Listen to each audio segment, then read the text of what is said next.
यह वाक़या हज़रत उमर फ़ारूक रज़ी अल्लाह ताला अन्हु के दौर का है, जो हमें सिखाता है कि एक मोमिन का किरदार कैसा होना चाहिए और कैसे ईमान और ज़ुबान की लाज मौत के डर पर भारी पड़ जाती है।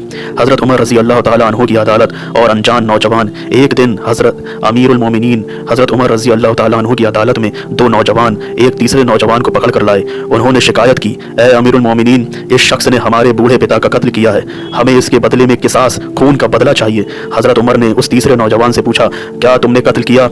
उसने बड़ी बहादुरी और सच्चाई से जवाब दिया, हाँ, मेरा ऊँट उनके खेत में चला गया, उन्होंने उसे पत्थर मारा जिससे ऊँट मर गया। मुझे गुस्सा आया और मैंने वही पत्थर उन्हें मार दिया जिससे उनकी भी मौत हो गई। हज़रत उमर ने कानून के मुताबिक उसे मौत की सज़ा सुनाई। सज़ा सुनकर उस नौजवान ने एक दरख्वास्त की, हुजूर, मुझे सज़ा मंजूर है, लेकिन मेरे पास मेरे छोटे भाई की अमानत ज़मीन में दबी हुई है। अगर आप मुझे 3 दिन की मोहलत दें तो मैं उसे भाई के हवाले कराऊं, वरना कल क़यामत के दिन अल्लाह मुझसे पूछेगा कि तुमने अमानत में खयानत क्यों की। हज़रत उमर ने कहा, मक्का से तुम्हारा गाँव कितनी दूर है? तुम्हारी जमानत कौन देगा? अगर तुम नहीं लौटे तो तुम्हारी जगह किसे फांसी दी जाएगी? वो नौजवान अजनबी था, उसे कोई नहीं जानता था। तभी वहाँ मौजूद महान सहाबी हज़रत अबू ज़र गफ़ारी रज़ी अल्लाह ताला अन्हु खड़े हुए और कहा, मैं इसकी जमानत देता हूँ। सब हैरान थे। हज़रत उमर ने पूछा, अबू ज़र, अगर यह नहीं आए तो आपको अपनी जान देनी होगी। उन्होंने कहा, मुझे मंजूर है।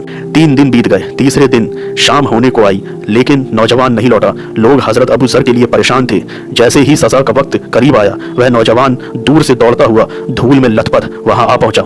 हज़रत उमर ने हैरान होकर पूछा, जब तुम आज़ाद थे और भाग सकते थे तो तुम वापस क्यों आए? नौजवान ने जवाब दिया, मैं इसलिए आया ताकि दुनिया ये ना कहे कि मुसलमानों में अब वादे को पूरा करने वाले खत्म हो गए हैं।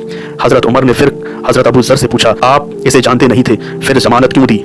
उन्होंने जवाब दिया, मैंने इसलिए दी ताकि दुनिया ये ना कहे कि मुसलमानों में अब मदद करने वाले खत्म हो गए हैं। यह सुनकर वो दोनों भाई जिन्होंने कत्ल का दावा किया था रोने लगे और बोले, अमीरुल मोमिनीन, हम इसे माफ़ करते हैं ताकि दुनिया ये ना कहे कि मुसलमानों में अब माफ़ करने वाले खत्म हो गए हैं। ये वाक़या हमें सिखाता है कि इस्लाम सिर्फ इबादत का नाम नहीं, बल्कि सच बोलने, वादा निभाने और दूसरों को माफ़ करने का नाम भी है।